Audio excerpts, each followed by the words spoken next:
On December 5, 1872, the crew of the Dei Gratia watched a ghost emerge from the Atlantic haze, its sails tattered and its deck silent.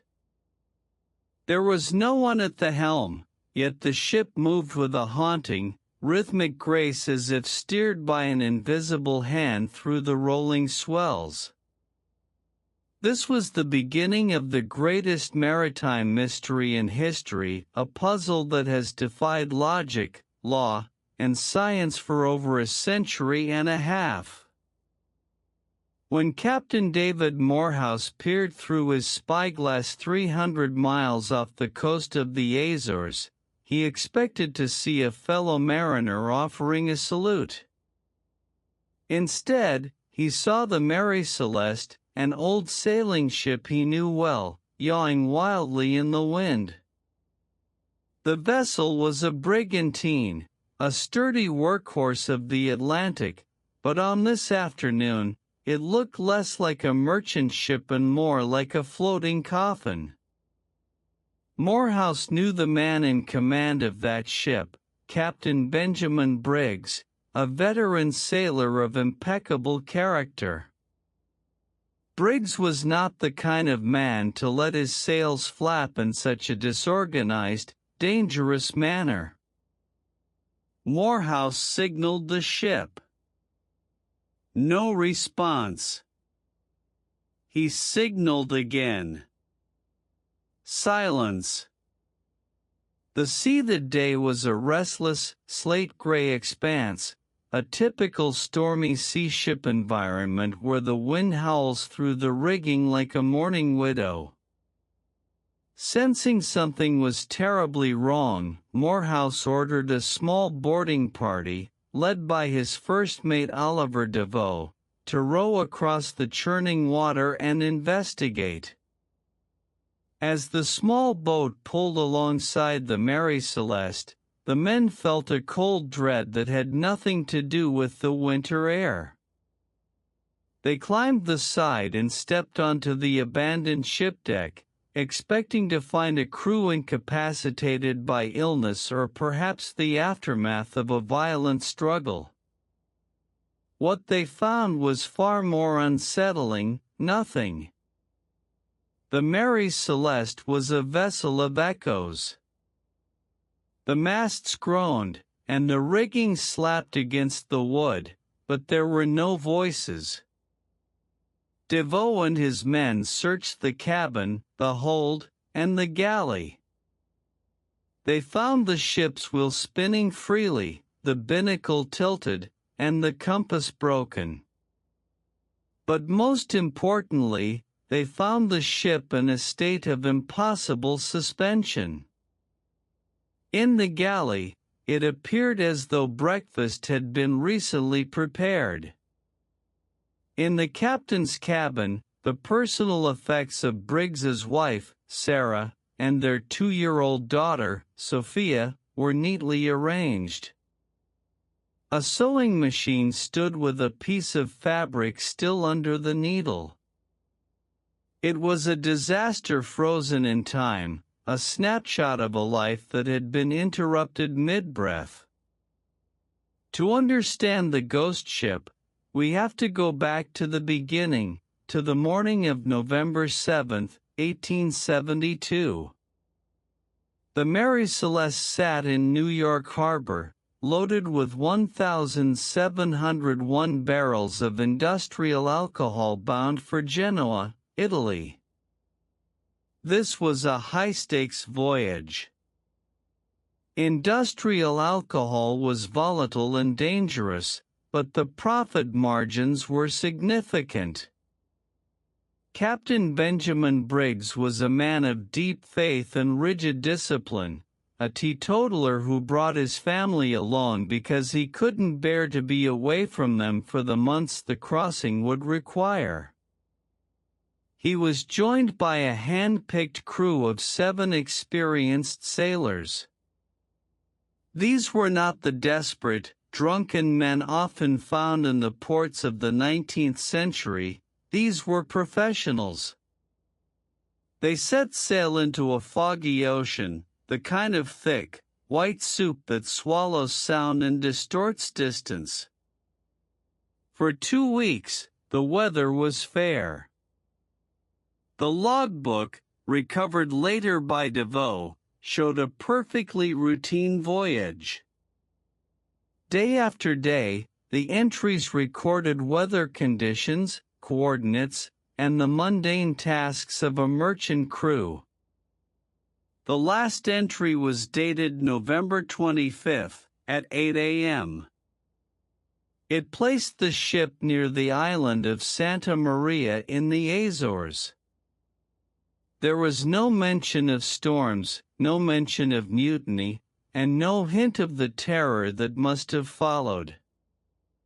Between that final entry on November 25 and the discovery on December 5, something happened that caused 10 people, including a child, to vanish into the Atlantic without leaving a single drop of blood or a note of explanation.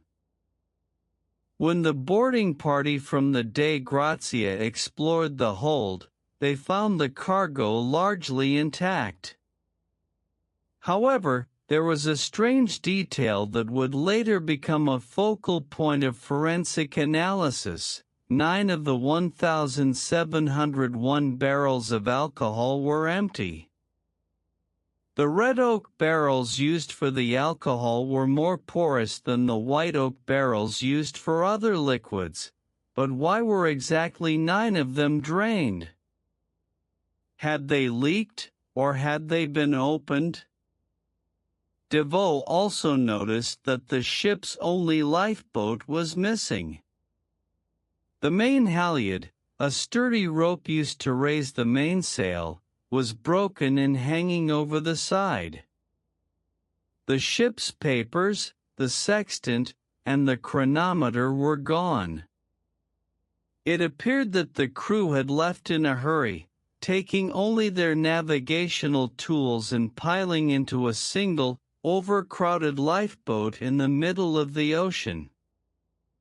But for a sailor like Briggs, abandoning a ship that was still perfectly seaworthy was an act of insanity.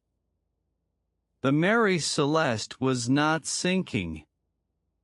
She had some water in her hold, about 3.5 feet, but for a ship of her size, that was manageable. She was floating high and proud. Why would a master mariner trade the safety of a 280-ton brigantine for a tiny, vulnerable boat in the middle of a stormy sea? When the Dei Gratia brought the Mary Celeste into the port of Gibraltar, the story took a dark, litigious turn. Instead of being hailed as heroes, Morehouse and his crew were met with suspicion. The Attorney General for Gibraltar, a man named Frederick Sully Flood, was convinced that foul play had occurred. He looked at the ship and saw a crime scene. He noted a few deep cuts on the ship's rail, which he believed were made by an axe. He found what he thought were bloodstains on a Victorian-era sword under the captain's bed. He began to weave a tale of mutiny and murder, suggesting that the crew had gotten into the industrial alcohol, murdered the Briggs family, and fled. But the theory of a drunken mutiny fell apart under the weight of the facts. Industrial alcohol is not drinkable. It is a poison that would have blinded or killed anyone who consumed it before they could ever stage a revolt. Furthermore, the bloodstains on the sword were later tested and found to be nothing more than rust.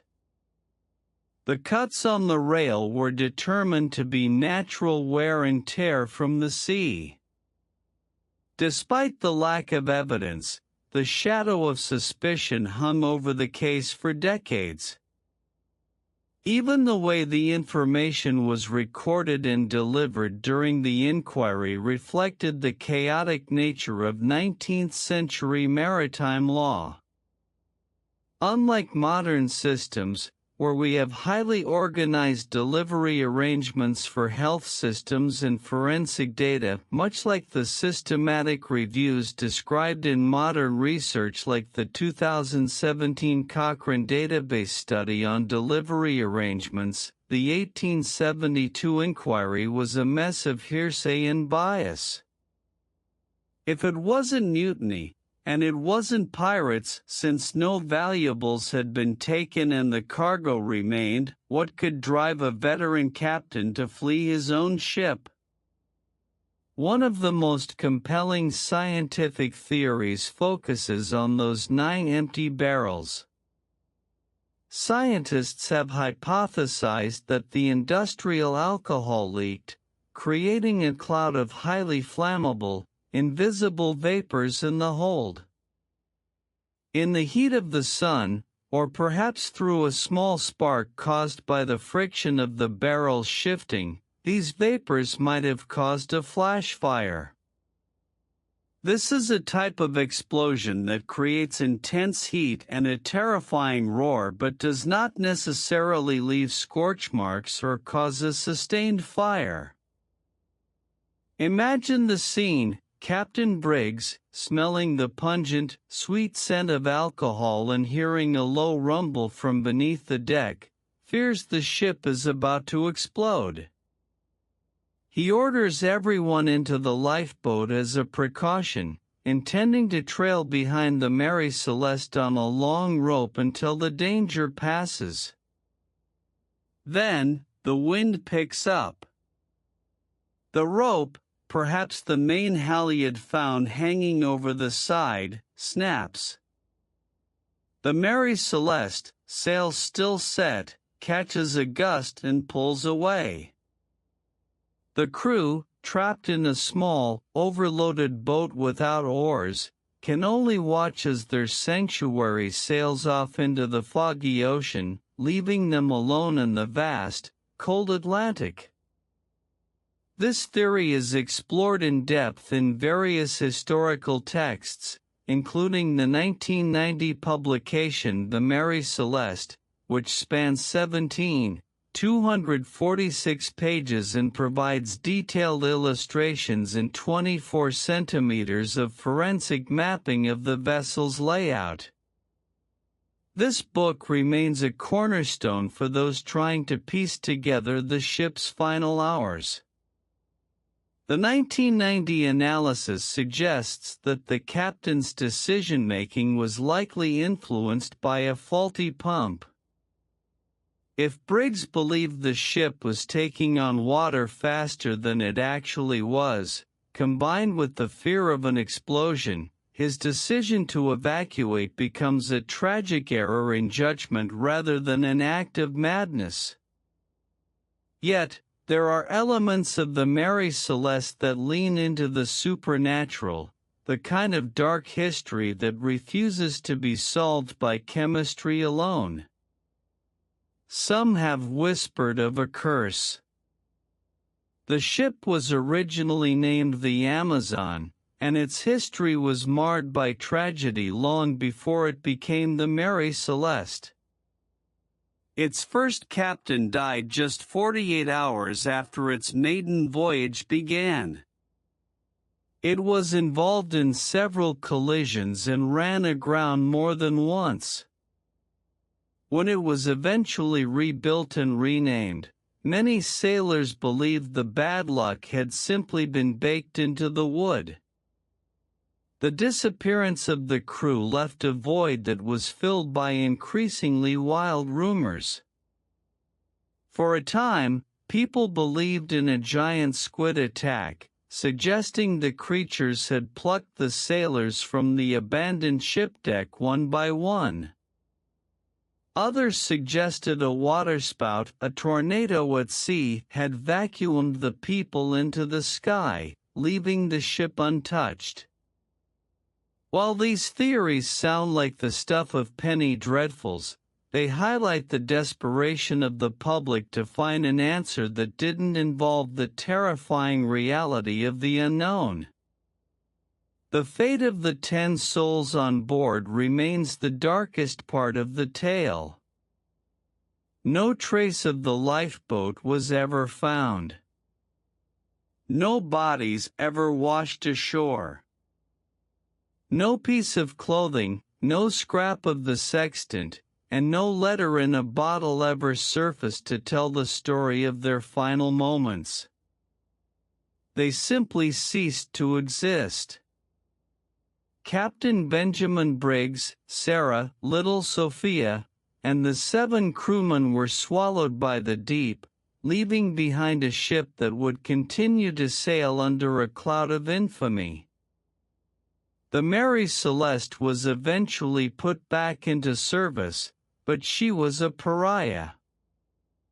No sailor wanted to work on a ship that had eaten its previous crew. She changed hands 17 times over the next 12 years, each owner finding only misfortune. Her end was as ignoble as her middle was mysterious.